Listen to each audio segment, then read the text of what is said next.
is Nancy Kogel, and we're doing a show for Joe Friendly, Truth for a Change. And on my right is Noam Mohr, Yale physicist, who will be talking about global warming and what we can do to minimize it and stop it. And he'll talk more about that. And on my left is Bob Wagner, and he'll be the causes of global warming and also how we can minimize it. So why don't we, or if it exists, but why don't we start, Bob, with you? Why don't you present? All right. What I've been doing is I've been going around and giving this presentation having to do with the theory of global warming. And the commonly accepted theory is that man's production of CO2 is leading to a global warming phenomenon. Every time I would look at the data and look at the conclusion reached from this data, I would see that the data was painting a different picture than what they're saying. And so what I've done is I've created a presentation that goes through the other possible explanations for global warming: the sun, water vapor, the orbit around the Earth, orbit around the sun. And so when I put everything together, I think there's a much more solid argument that global warming is a natural phenomenon and is not being caused by man. Man's contribution to global warming, in my opinion, and I think the data would support that, is marginal, if at all. Man produces a very small fraction of atmospheric CO2, which is a very small fraction of the atmosphere itself. And what would you say to that? There are a number of things that cause, that influence the world's temperature. And certainly the sun is one of them, and aerosols and volcanic eruptions are among them, and natural carbon dioxide and methane are all important parts of the natural process which keeps the Earth warm enough to sustain life. But what's been happening recently is that since the Industrial Revolution, humans have been emitting enormous amounts of these gases that trap heat to the Earth, so much so that the air we're breathing now has 30% more carbon dioxide and double the amount of methane it did just a century ago. So these are very detectable, very serious changes in the balance, the natural balance, which keeps the world's temperature so comfortable for us. And the effects, we're already seeing enormous effects. There are a lot of things that influence climate, but scientists have been studying this for a long time. There's an enormous body of evidence for the fact that global warming is happening and that humans are causing it. They've looked at things like the influence of the sun and water vapor, and they've worked it into their models and their calculations and looked at the ice core data, and what they found is that none of these things can explain the warming that we're seeing. And just recently, the International Panel for Climate Change, a world body of the top climate scientists internationally, have put together a consensus document that said not only is the evidence that humans are causing global warming, but that they're 90% sure that humans are the main cause. So when the world scientists, a near consensus of world scientists, are saying that this is happening, it's 90% sure that we have something so serious happening that it could cause enormous devastation, extreme weather phenomena, spreading disease, rising sea levels, coastal flooding, mass extinctions. This is something we need to take seriously and do something about. So the question should not be, is global warming happening anymore? For that, the scientists have come to a consensus. The question should be, what can we do about it? And simple steps like getting fuel-efficient cars and appliances and light bulbs, and recent research has shown one of the most powerful things we could do is changing our diet, because animal products we eat cause more global warming than all the cars and trucks and planes and trains in the world put together, according to the UN. So this is a powerful thing we can do today to improve the planet for our future, for our children. That's the point that the IPCC will take, and as you point out, there is a consensus. And so what I'm going to do is I'm going to be going against the consensus. Christopher Columbus went against the consensus. Back in the 1970s when they told us about a coming ice age, I was against the consensus. Just recently you found out there's a consensus against silicone breast implants, and now the FDA has them back on the markets. So consensus, typically what you find in science is that if they argue that there's a consensus, it's because they're not willing to really take a look at the data. And what we're going to do is we're going to take a look at the data, because as you're pointing out, you're saying that the man has been producing a great deal of CO2 during the industrial age. And that CO2 even according to the IPCC, is what is causing global warming. Correct? If you take a look at that, and Paul, you might want to get this chart up on the computer. This is really what we're talking about. You see that the atmosphere is essentially 78% nitrogen. Oxygen is 21%. The other is 1%. CO2 takes up 380 parts per million. That is 0.00038 or 0.038%. This is essentially a trace gas. If you take a look down here at this lower right. Now you can't, when you're pointing, I can't see that, so you'll have to describe. I am down the lower right. For their sake, you can point. Yeah. But make sure that you tell the audience, describe what you're, because all they can do is see the chart. Do you want me to back up and start again? No, it's fine. Okay. And as you can see, man produces 5% of that 380, and so it produces approximately 0.00019 of those parts. Essentially, 180 parts per 10 million, or 0.0019%. So CO2 is a very, very small fraction of the atmosphere. If you take a look at the lower chart there, you see that those two little thin lines, the one is all of CO2, and that other thin line is man-made CO2. So you can essentially see the thin line is green or red.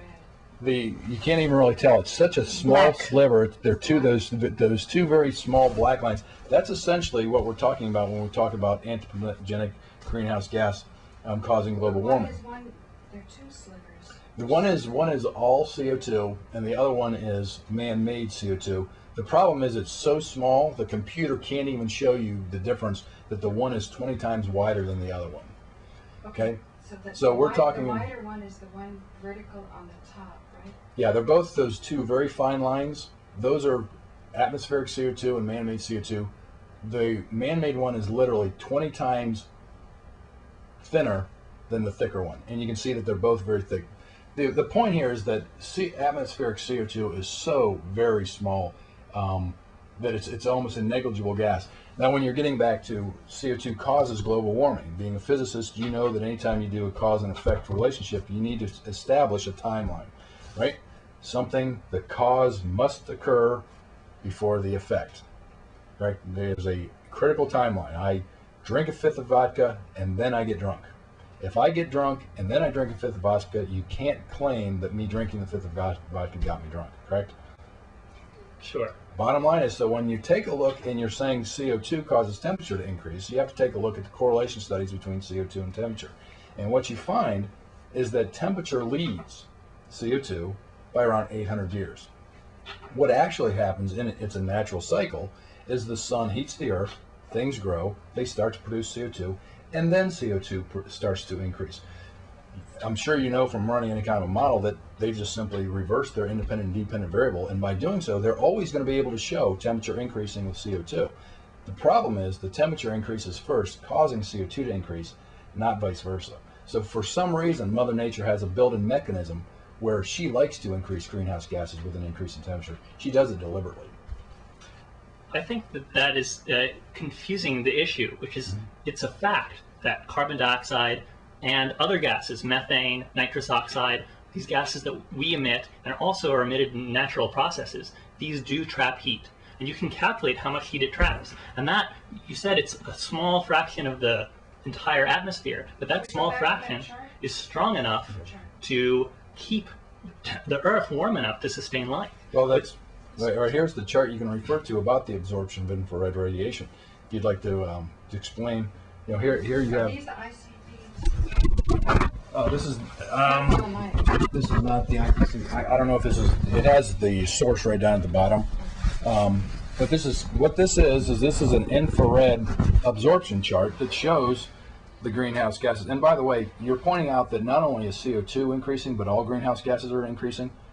Man doesn't produce most of those greenhouse gases. Mother Nature does. So for some reason, Mother Nature is deliberately increasing not only CO2, but all of her greenhouse gases. So it's a solid theory to me wouldn't go out there and say, okay, there's a natural phenomenon of all greenhouse gases going up, but because we can tag man being responsible for CO2, man's responsible for CO2, and we're just going to ignore the fact that all these other greenhouse gases.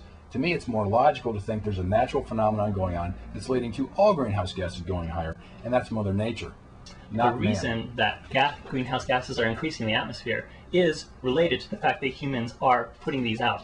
Methane and carbon dioxide and nitrous oxide are all major gases that humans are producing. There is a natural cycle. Most of the carbon dioxide in the atmosphere is created naturally, and that's great, because without that, we wouldn't be able to survive. The planet would be frozen. But it's the fact, that small additional amount that's building up over time, that's trapping more and more heat. And that's what's causing more and more of the climate changes, which are unprecedented. And you can see that the more carbon dioxide and methane that we emit, the more we see it in our atmosphere. In the beginning, a lot of people were not sure about the data. They would say things like, well, this place it seems to be going down a little cooler, or this place that seems to be heating up before the carbon dioxide was emitted.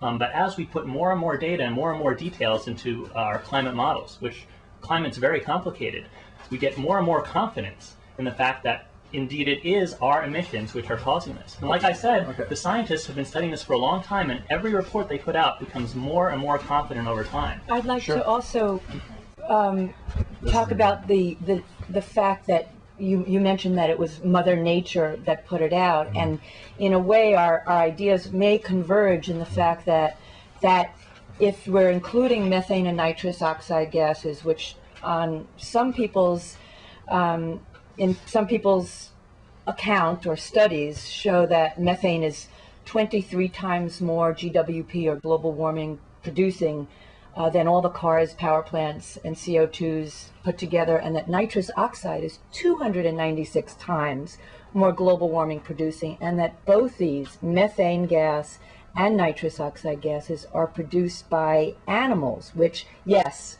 it's Mother Nature, but humankind, I'm not going to say mankind, I'm going to say humankind, breeds these animals to abundance to produce dead animal flesh, which we know is not necessary for humans to survive and can be quite toxic because our physiology and our anatomy is made as we are herbivores.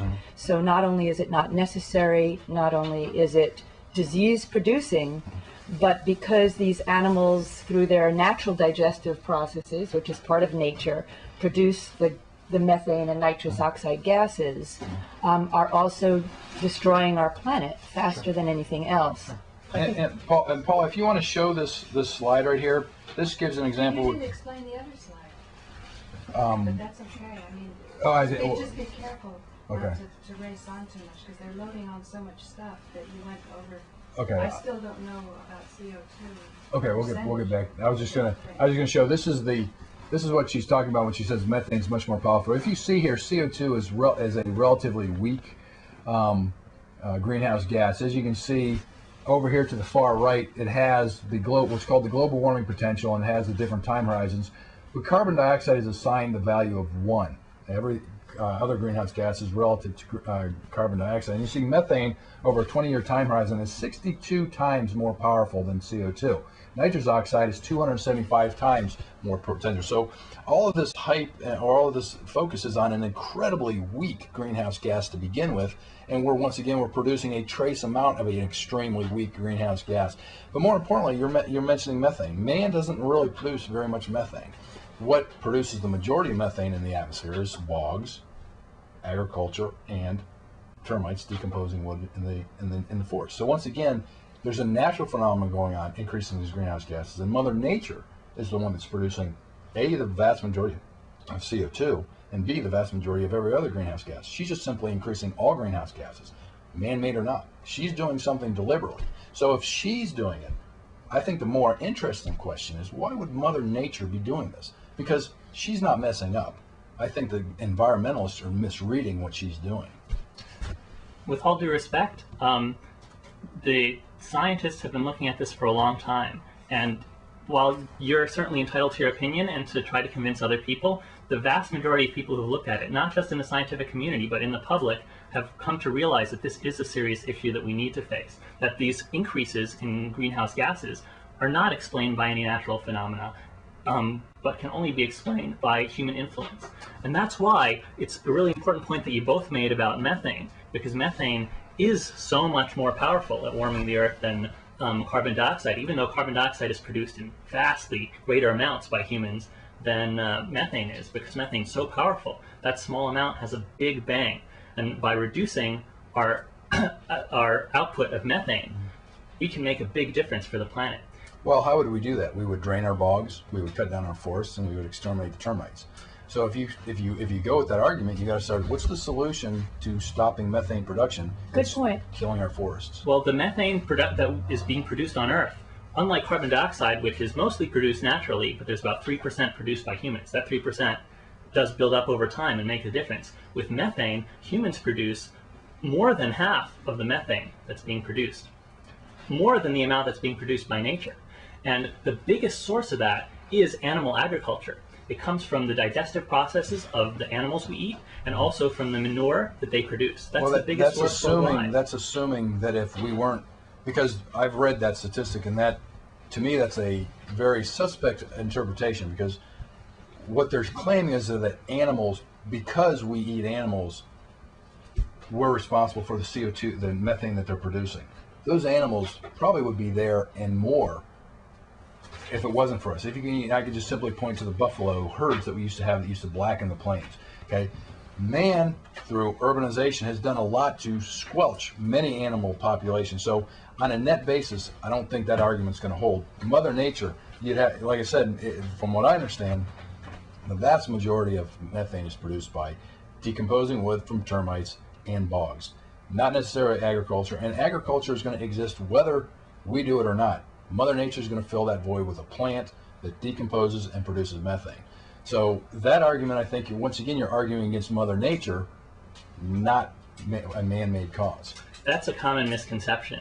But it's because people have no idea how many animals that we raise for food. The vast numbers are hard to fathom. It's, in this country alone, we raise more than 10 billion animals a year for food. That's vastly more than have ever existed in nature. 70% of agricultural land in the world is being used for raising animals. 30% of the entire land mass of the earth is being used for raising animals for food. And the total numbers are just incomprehensible and far more than existed in nature. And that's why when you add up all the methane that they produce, when you think of one animal in a field, you don't really, it's hard to imagine that it could be changing the entire climate. But the vast numbers is just incredible. And well, it's on the rise. It's accelerating because they're spreading this meat-eating culture to, for example, India and China now, whereas before they subsided on mainly the abundance of the plant universe: rice, beans, lentils, split peas. Right. Well, rice is a good example. Rice is a good example of a major methane producer. Right, but 80% of all the rice-like food goes to feed animals. It's for every pound of protein that's produced by eating a dead animal, there's, I don't know, I think it's 16 pounds of protein produced by eating plant food, well, which gives you more than enough protein. I'd have to see efficiently. I'd have to see. I mean, because I don't know how we go back and quantify how many animals used to be here, but I do know that we had vast plains of buffalo that would blacken this country. Takes hours, if not days, for a herd to go by. So I'm not aware of the statistics that could show that we have more animals today than back then. And you can't make an argument that those animals back then were pretty doggone big. They were big and they roamed, so people saw them more. Now we have them in factory farms, and it's vastly more than the amount of buffaloes that lived on the plains. But let's get back to this. This is the Paul, if you want to show this chart up here. This is essentially the backbone of CO2 caused global warming. If you look at the very bottom rectangle there, it says total atmosphere. That's the total absorption of infrared radiation by the atmosphere as a whole. Okay, that's the entire infrared spectrum and where it is being absorbed. Now, if you look directly above that, you see another chart that shows the absorption of water vapor. And as you can see, water vapor is almost exactly like total absorption. So whenever you discuss global warming, the major factor of global warming, and when you're saying that without CO2 we would freeze, I would totally disagree with you. I would say without water vapor we would freeze. CO2 is insignificant for temperature change, and I'll show you a slide here in a little bit. But as you can see, water vapor is by far dwarfs anything out there as far as the greenhouse gas effect. Now remember, there's also other factors that include warming. You don't necessarily have to have a greenhouse effect to remain warm. You still have convection and conduction, not necessarily just radiation, which is this is. So there's many ways to maintain warmth, and you don't need a greenhouse gas effect. But the bottom line is, as you can see, water vapor clearly is the dominant greenhouse gas, and it's responsible for 95% of all the greenhouse gas effect. Now, a normal scientist, whenever you, in healthcare, you say common illnesses occur commonly, meaning that if someone comes into your practice and they say they've got a problem, you think about the most likely cause of something, not the least likely.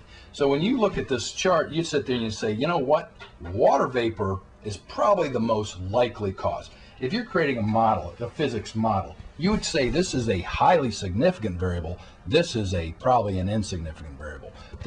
When you look at the power and the impact, the CO2, you've got essentially two small little humps there. No, you gotta say it. You gotta describe. That's the first line. Okay, if you go up 3, you see where it says carbon dioxide. Carbon dioxide has 3 absorption peaks: 2.7, 4.3, and 15. That is all man-made greenhouse gas theory rides on. Those 3 very narrow peaks of infrared absorption. That's what infrared or CO2 absorbs. That's the heat that it traps. So it traps those 3 little bands. The problem is that first band, as you can see where I dropped that vertical, that red line perpendicular, you see it goes through the peak of CO2, but right below it, it goes through the peak absorption of water vapor. So at that wavelength, you could have no CO2 and there would be no change at all because water vapor already absorbs 100% of that radiation. You go over to the next one. That's the only one that is, or pretty much the only one that stands on its... To the next peak. You go over to the next peak. Okay, and there's a Yeah, line and if you go down to see the total absorption, it has that small little hump there. That essentially is what man-made global warming gas is. That's the part of the infrared spectrum that is unique to CO2. And man produces 5% of that little tiny peak. So if you take a look at this one, you can see where I have the blue dots. That means that CO2 is irrelevant. If you go over to the next one where I have those brown dots, that is what is unique to CO2. So that right there is essentially what man-made global warming greenhouse gas effect is. The whole argument is that little gray area, 5% of that little gray area is what's causing all these catastrophic problems. You go over a little bit further and you have the last peak of CO2. On the bottom line. On the bottom line, you can see, once again, you have absorption over there at 15 microns. I should go back. The bottom axis here is wavelength in microns. The vertical axis is the total absorptivity. So as you can see, as you're going from left to right, the wavelength is increasing in length, meaning you're lowering the energy of that wavelength. But as you can see, you only really have 2 very small areas of the infrared spectrum that's being absorbed by CO2. That first little gray area, or the first little, brown, and then at the very end, a little bit of the red. And if you take it, now I'm going to zoom in on that 15 microns, and you can see, sure enough, that's all we're talking about. When you're talking about global warming being caused by CO2, you're talking about an almost infinitesimally small sector of an infrared wavelength spectrum that doesn't, out of the total picture, contains very little energy to begin with, and 2, we're only producing 5%. So this little pimple, we're not even a whitehead on this little pimple.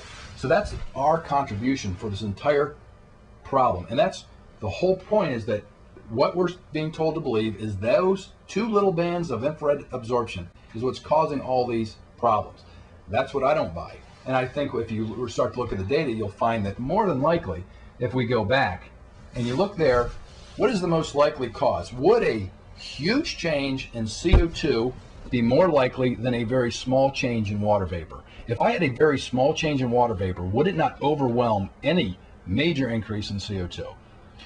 Well, here's what it seems to be coming down to, right? The point that you keep making. You keep making the point that our contribution of CO2, and presumably other gases too, is small compared to all the natural contribution of greenhouse gases, including water vapor, which is a greenhouse gas. And that's true, it is small. But the point is that this small contribution is what's changing the balance. That small contribution is building up over time more and more and causing more and more warming. So yeah, it's great that all these water vapor and other gases that are naturally produced keep temperatures what's livable. But it's that small difference that has increased temperatures by 1 degree over the past century, and that's a small amount. But when you think about it, so we're predicted to have about 10 degrees, up to 10 degrees in the next century, which is as much as the difference between the last ice age, when we had a mile of ice over New York City. So that small difference can have a big impact. So what you're saying is man produces CO2, it goes up in the atmosphere and it stays there. What you're saying is that there's no net effect. If man produces CO2, it goes up and it stays there. Mother Nature's not forever. For a certain period of time. Mother Nature is not maintaining homeostasis. Mother Nature's not maintaining the balance. You're saying man is able to tip the balance because when we put CO2 in the atmosphere, it's different than when Mother Nature burns down a forest or puts up a volcano. You're saying that man is tipping the balance because when man puts CO2 up there, Mother Nature can't handle it. It's accumulating versus being managed. Is that, I mean, that's the theory, right? That's right. I mean, naturally, there are all sorts of things that release CO2, and there are all sorts of things that absorb it, like trees and oceans. And there's a more or less a balance. Things do change over time for different reasons, but they usually change relatively slowly. The changes that we're causing and the resulting temperature increases we're causing seem to be pretty unprecedented. And that's what's so dangerous. Okay. Especially when you look at the dangers that we're facing. We're facing things like flooding of cities, spreading of tropical diseases that would kill countless people, and extreme weather disasters, stronger hurricanes, stronger precipitation, droughts, fire, the Arctic melting, these are serious things. And when scientists are telling us there's a 90% chance that we're responsible, it would be crazy not to take some precautions. Not to say, look, even if people like you are not sure, let's play it safe and not do something crazy when we're 90% confident. I'm not disagreeing that global warming is going on.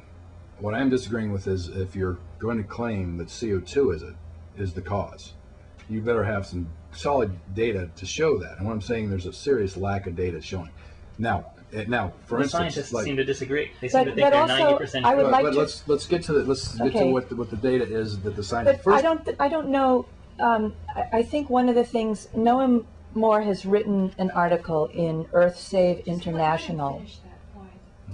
I just want to, because I mean we can come back to that, but just to get that in, that he's written this article in Earth Save International at earthsave.org/global warming, which really actually says something very similar, that CO2, all the cars, power plants, and CO2 emissions put together are not as global warming producing as the methane and nitrous oxide gas from the meat and dairy industry.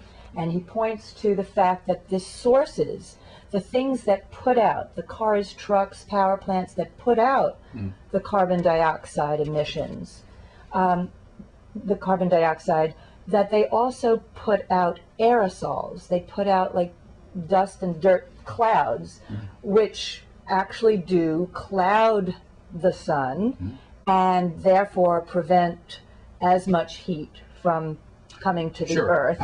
And so it's kind of, it can come to a neutral, so that the CO2s may add to the global warming effect, but the aerosols that are produced at the same time put a negative effect, and the net result is neutral. So we are in accord with you about that, and we feel that the meat and dairy industry, with its methane and nitrous oxide gases, which as a whole are 275 times more global warming producing over your last 20 years. Over 20 years, as opposed to over 100 years, 296 times, that 3 meals a day, every single person can, in their own way, adopt a vegan, vegetarian diet and slow down or eliminate meat and dairy. If they choose to eat rice, though? If they choose to eat rice, then you have a human being consuming rice.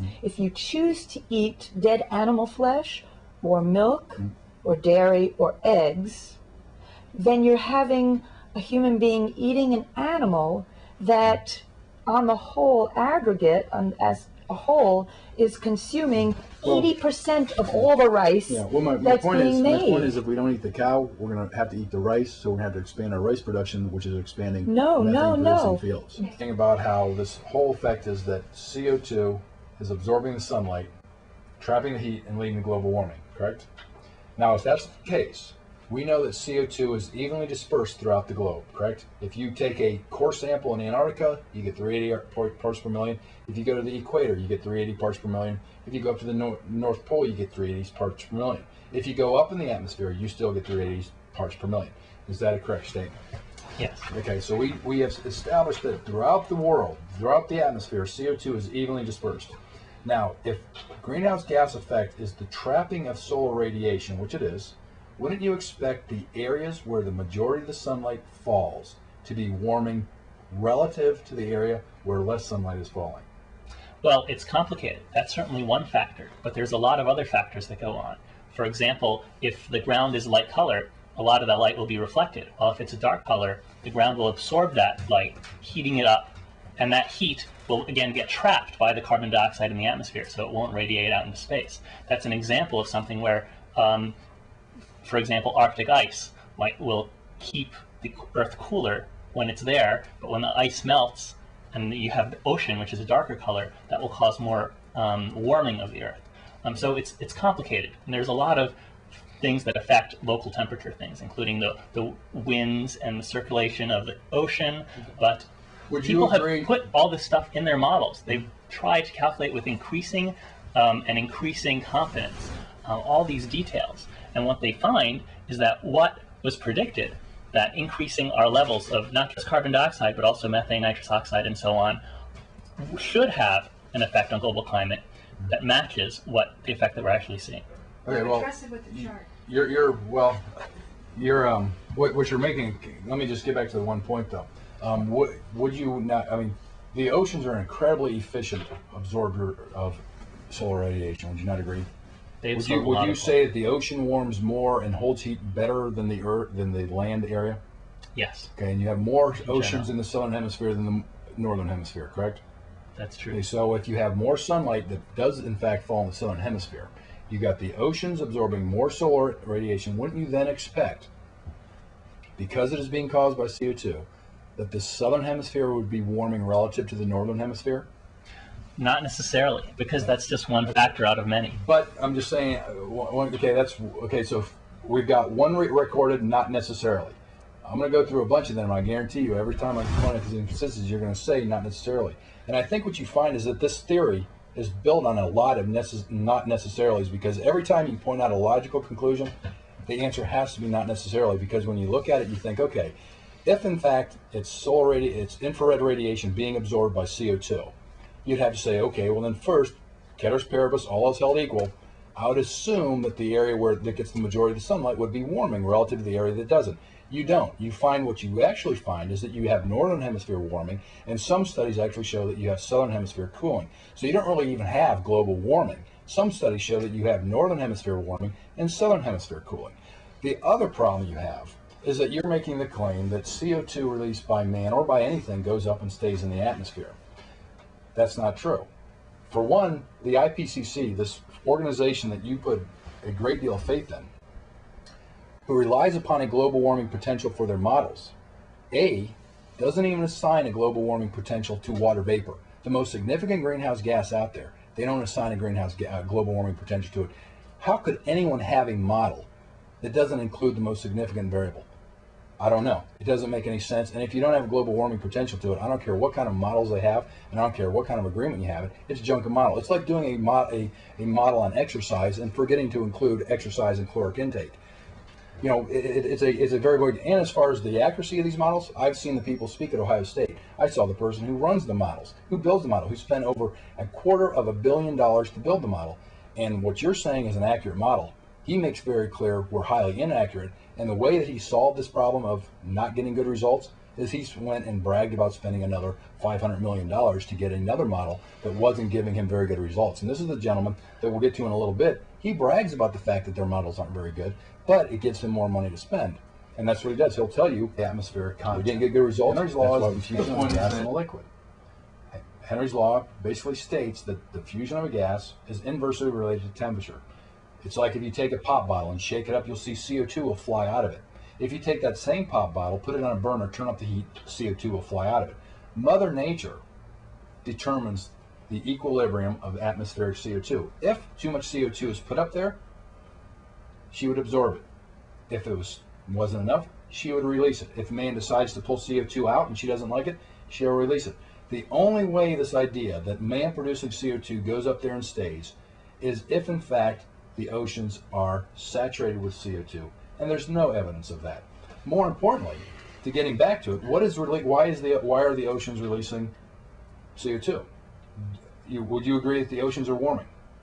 The oceans are warming. Okay, now, Absolutely. there is no evidence showing that the greenhouse gas effect can warm the oceans because the oceans absorb all the infrared and $250 million to build the model. And what you're saying is an accurate model. He makes very clear we're highly inaccurate. And the way that he solved this problem of not getting good results is he went and bragged about spending another $500 million to get another model that wasn't giving him very good results. And this is the gentleman that we'll get to in a little bit. He brags about the fact that their models aren't very good, but it gives him more money to spend. And that's what he does. He'll tell you, we didn't get good results. That's why the point is inversely related to CO2. It's like if you take a pop bottle and shake it up, you'll see CO2 will fly out of it. If you take that same pop bottle, put it on a burner, turn up the heat, CO2 will fly out of it. Mother Nature determines the equilibrium of atmospheric CO2. If too much CO2 is put up there, she would absorb it. If it wasn't enough, she would release it. If man decides to pull CO2 out and she doesn't like it, she'll release it. The only way this idea that man producing CO2 goes up there and stays is if in fact the oceans are saturated with CO2, and there's no evidence of that. More importantly, to getting back to it, why are the oceans releasing CO2? Would you agree that the oceans are warming? The oceans are warming. Okay, now, Absolutely. there is no evidence showing that the greenhouse gas effect can warm the oceans because the oceans absorb all the infrared in the very top micro layer. The other areas of the wavelength are what's warming the deeper oceans. So you've got a phenomenon going on where you have the oceans warming and the atmosphere warming. Now, a normal scientist would say, you know what?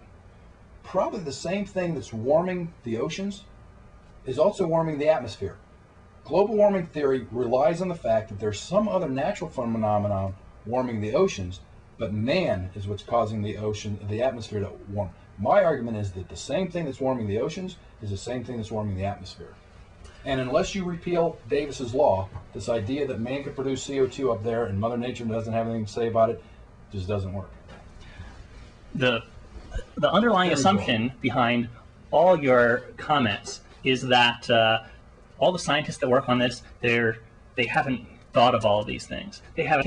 You're trying to focus on one fact and not look at the whole. That's a pretty doggone And can I ask you what your solution would be? As I was saying, if man produces CO2 and she doesn't like it, she's going to absorb it. The other thing is this idea of a residence life. They come up She meaning Mother Nature? Mother Nature. Yeah. Thank you. Now, the other thing is this residency life. If you're going to sit there and once again, you've got these models that you're putting a lot of faith in. Okay, part of that, the global warming potential calculation is based upon the residency life of a greenhouse gas in the atmosphere, right? And I just demonstrated to you how as you increase the time span, the global warming potential varies, right? Gets increased, it Gets seems. increased. Now, if I'm going to sit there and I'm going to have a global warming potential calculation, first I'm going to need one for water vapor, which does not exist. And two, I'm going to need to have an incredibly accurate estimate of the residency life of my CO2 in the atmosphere, right? It's a big difference if CO2 stays up there for 5 years or 1,000 years, correct? Because it really would accumulate if it was 1,000 years. It wouldn't accumulate very much if at all for 5 years, right? Now, wouldn't you think the IPC would have some accurate estimates of what the residency life is of carbon dioxide? What would you say is a fair estimate? If I was going to say, tell me what the residency life of CO2 is, what would you like the IPC to say within a certain range? Well, it's 5 around to 7 between years? 50 to 100 years, somewhere in there, for carbon dioxide. So you're saying 50 to 100 years? Roughly. Okay. The IPC estimates it to be between 5 and 200. But we've all heard those estimates of 100 years plus, right? I have a slide in here that shows there's an estimate of it being 400 years. But being a physicist and having a chemistry background, I'm pretty sure, I would imagine, how would you prove that? How would you prove the residency life of a gas in the atmosphere? Listen, this is outside my area of research. I focus mostly on solutions to global warming. Okay. And to me, I just know that the scientists that have a virtual consensus about this, they've taken all these things into account. And I would encourage people who are interested to go to the websites of science that, for example, the EPA's website or the Union of Concerned Scientists or any website that discusses all these details. An area of expertise. So, Keep going. But okay, so what Paula was just asking about is what absorbs more heat and therefore contributes more to greenhouse gases. And right. So there are two factors involved. One is how powerful a gas is at warming the atmosphere. Carbon dioxide is the one people talk most about, but methane is 23 times more powerful over 100 years. And as Rob said, it's 67 times more powerful over a shorter time span. And you have other gases like nitrous oxide, which are hundreds, some are thousands of times more powerful. Water vapor is another powerful global warming gas. And water vapor is by far the most significant greenhouse gas, responsible for more than 95% of all the greenhouse gas effect. That's absolutely right. Now, given the fact that water vapor is the most significant greenhouse gas, can we agree on that one? Water vapor is by far the most significant greenhouse gas. Absolutely. Okay, I'll defer to you, Noam. Now, given that, wouldn't it be logical to take a look and see, has there been anything that changes atmospheric water vapor? Because it's a small change in 95% would be the equivalent of a huge change of this little 5% down here. So wouldn't it be more logical to think maybe there's 5%, excuse me, of CO2. carbon dioxide? Yeah, because what you're talking about But we're not, okay. You've got CO2, which is a trace gas, and you've got this big gorilla in the living room, which is water vapor. A small change in atmospheric water vapor, just a small change, would be a huge change for CO2, correct? It wouldn't take me very much change in atmospheric water vapor to overwhelm any kind of an increase in CO2, right? It could. It could. Now, wouldn't it be interesting that if I dug up some data that shows you that we're increasing atmospheric water vapor a lot, wouldn't you then start to think, well, that increase in water vapor is probably what's due to the global warming gas? Not due to. Or causing the global warming? And wouldn't it also be more interesting that if you found out that the area of the world that is warming also corresponds with the area that has the increase in water vapor in the atmosphere?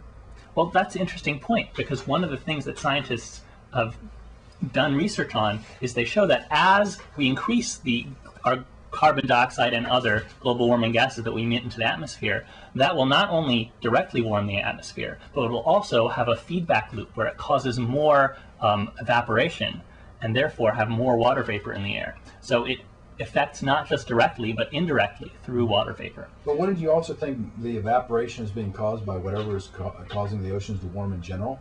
And we know that the greenhouse gas effect isn't warming the oceans. So wouldn't you be thinking that whatever's warming the oceans is probably also what's causing the increase in the? On the contrary, we believe that one of the reasons the ocean is warming is because of global warming. As temperatures rise in the ocean as well. As he explained about the colors absorbing. But let me be very clear about what I'm saying. The greenhouse gas effect does not warm the oceans. The deep oceans are warming. Okay, there's only one thing that's warming the deep oceans, and that's the sun. And so, if the oceans are warming, you probably have to say it's probably the sun that's causing it. More importantly, is not only do we have global warming here on Earth, we have global warming on Mars and Pluto. So it's not appropriate to say we have global warming. We have solar system warming. But once again, it gets back to a natural cause. You can't. But Bob, wouldn't you say that the sun is being absorbed into the ocean more when there's more darkness in the ocean? In other words, when more of the snow caps and the Arctic region starts to melt due to global warming.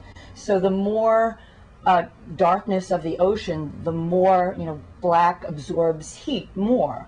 So it's cyclical in terms of that it is not just solar. Yes, it is absorbing the sun, but it is absorbing the sun because there's more dark space on the ocean because the white snows and Arctic ices are melting and therefore not reflecting You do have a point. the That's Earth, called the albedo. And you're right. As you decrease the solar cap, you're getting more reflected light. However, if there was global warming, you would expect a uniform shrinking of the polar ice caps, correct? You'd expect warm here, warm here. It would be like an ice cube melting from the outside in. What you do is when you look at the polar ice caps, you don't see that. What you see is a certain area melting, which is consistent with a warming ocean and currents, not with global warming. The other thing is just, and actually, Paul, I'm going to change But they're this. they go together. But there are currents that make the heat move to certain areas according to the natural but the cycles cause of and the effect currents. against, once again, is something gets warmed first, and then there's a cause. You warm the oceans, and then it starts to melt. More importantly, it's just, this is a great example on how you're Going to a chart? I'm going to change the slide here, and you're talking about these polar ice caps melting, right? It's too This cold is- to see very well. Is that hard to see? Yeah. Okay, well, this is in the news today, and I'll just give a real quick rundown on it. Did you read about the California-sized part of Antarctica that's melting? Yes. Okay, and then right here it is. California-sized area of ice melts in Antarctica. Now, when you read that, and when almost anyone reads that, and what the headline is, what do you think they're implying? What is that supposed to be telling you? That global warming is increasing very rapidly. Exactly. No, well, it only says that the ice is melting. It doesn't say the reason. And in fact, if you read further in, they say global warming might be a cause, but it might not. It's too early to tell, which is different than when we study the Arctic and we see dramatic changes. Throughout the Arctic, it's lost half its thickness. More actually, half its thickness. Once again, that is consistent with the warming of the ocean, not the atmosphere. But when you see But they're related. and this is, well, I'll get to that. When I read that, I thought they're going to claim global warming is causing the Larsen B shelf, right? What Al Gore uses in his movie, the Larsen B shelf disappears. What caused the Larsen B shelf, according to Al Gore, to disappear? Global warming, correct? I mean, we can all agree that they show these melting ice polar caps to say global warming is causing it. Yeah. Well, look here. This is what's going on, and sure enough, there is an area of warming going on where this is the Ross ice shelf, and it's melting, and you see these little pockets of heat. First of all, global warming would be a unified warming. This is local. Not necessarily. Yeah. Well, Global it's warming going to be would real not be. obvious here in a second. Okay? But you wouldn't expect to see local heating like this under global warming. Okay? Many people don't understand that that's on a fault. You have multiple volcanoes around that area. Most importantly, and Paul right there shows you all the volcanoes that are underneath the melting ice shelf. Here, this comes from the Geological Survey, and you can see you've got 3 major volcanoes that are active right where, this is where the Penguin and the Deception happens to be where the Larsen B shelf was. Okay? Al Gore claims global warming melted that. Right here where the new California-sized ice shelf is melting happens to be on Mount Erebus, which is actually, as it points out here, you can see steam coming out of it. So once again, you can blame global warming, but I think it's more logical for someone to look at that and say, you know what, the volcano is probably doing it. More importantly, what I find interesting, and these are the scientists that you put a lot of faith in, they're going out there and there was a lot of hype about this Larsen B shelf. Did you know that there is a volcano discovered after the fact of the Larsen B shelf? On this one, you can see scientists discover undersea volcano off Antarctica that just happens to be under the Larsen B shelf, and it's active in warming the oceans. I found this out after the fact, but I can't ever remember Al Gore coming out and having a correction saying, oh, by the way, I know I got you scared about that Larsen B shelf. I told you it was global warming, but after I did a little bit of search and they went out to find out what caused it, the actual cause that they found for the Larsen B shelf was an active volcano underneath it. I never heard anyone tell me that. And that's one of the biggest problems I have with your scientists is that when they do find things like this, that doesn't make the headlines. Did you even know that there's a volcano underneath the Larsen B shelf? I think your complaint is not with the scientists, but with the reporters, what they choose to report. And there's a big difference between Antarctica and the Arctic because there's been a lot of warming of the Arctic that we can see and we can link to global warming. It's been shrinking in size and in thinness for decades. there are not many scientists who would say with confidence that the Larsen B ice shelf or any other part of the Antarctic is melting or breaking apart because of warming. Things like this might be hints that maybe something is happening, but that's a long way from what scientists are saying in a consensus that there's a 90% chance that humans are causing global warming and that the effects are dire. Sure. But I want to make sure my position is really clear known. What you're saying is, and I'm sure you've dealt with forecast models. These are all A, forecast models, but B, you're telling everybody to have faith in a model that does not assign a global warming potential to water vapor.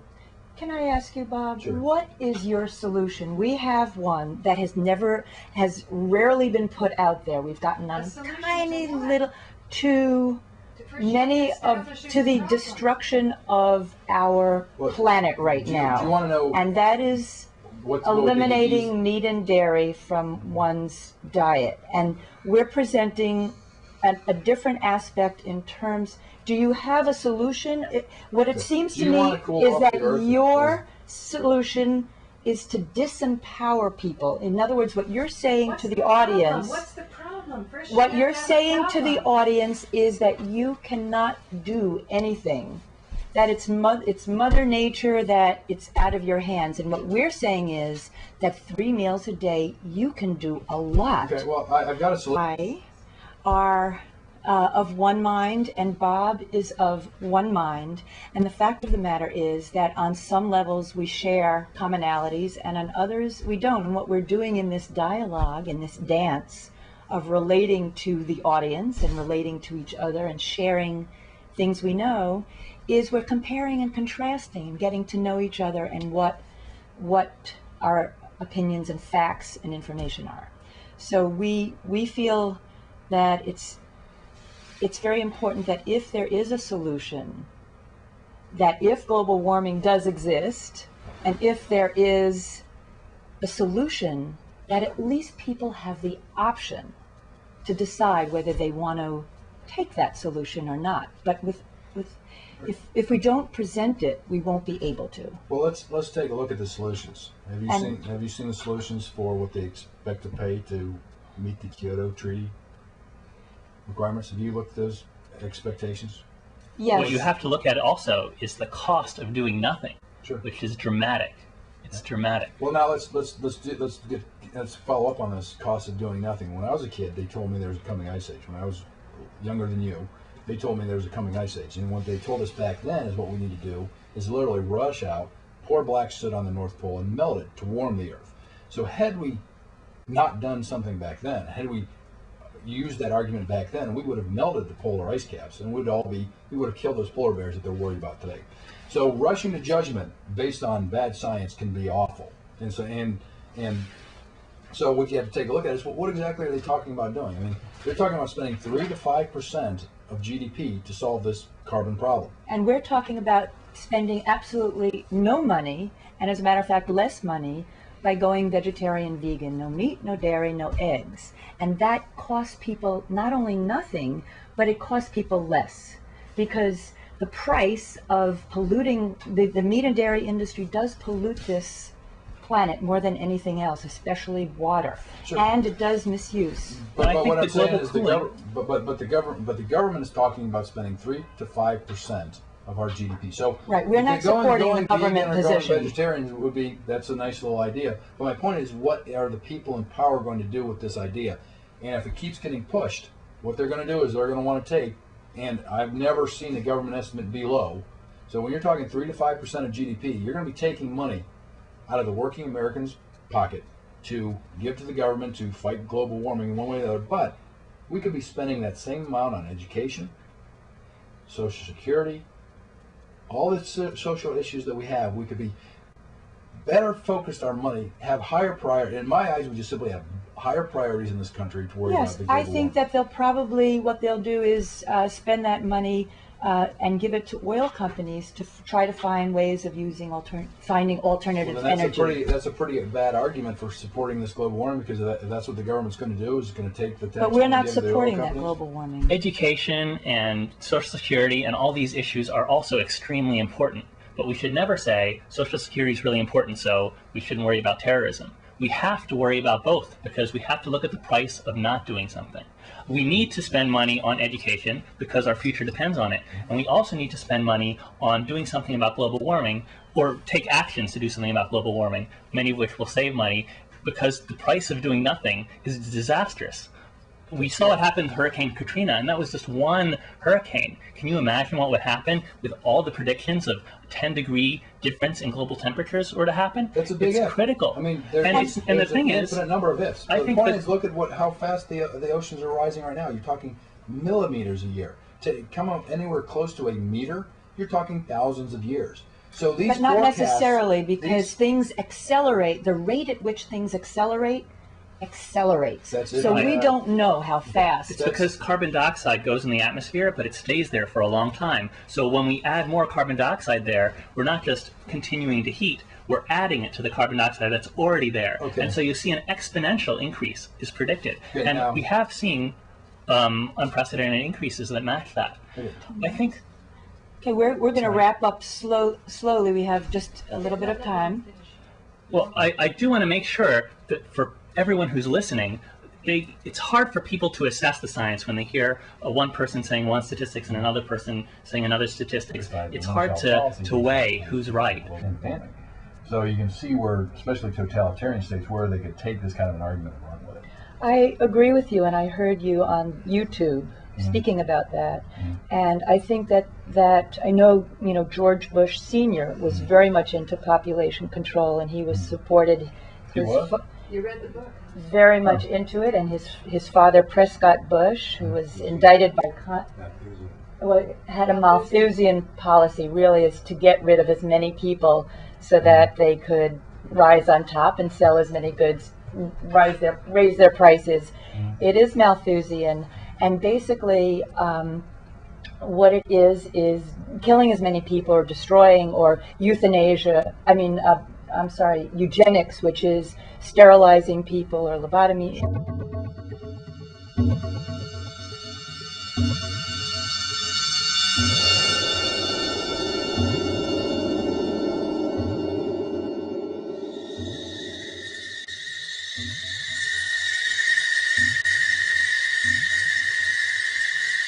And what you're saying is an accurate model. He makes very clear we're highly inaccurate. And the way that he solved this problem of not getting good results is he went and bragged about spending another $500 million to get another model that wasn't giving him very good results. And this is the gentleman that we'll get to in a little bit. He brags about the fact that their models aren't very good, but it gives him more money to spend.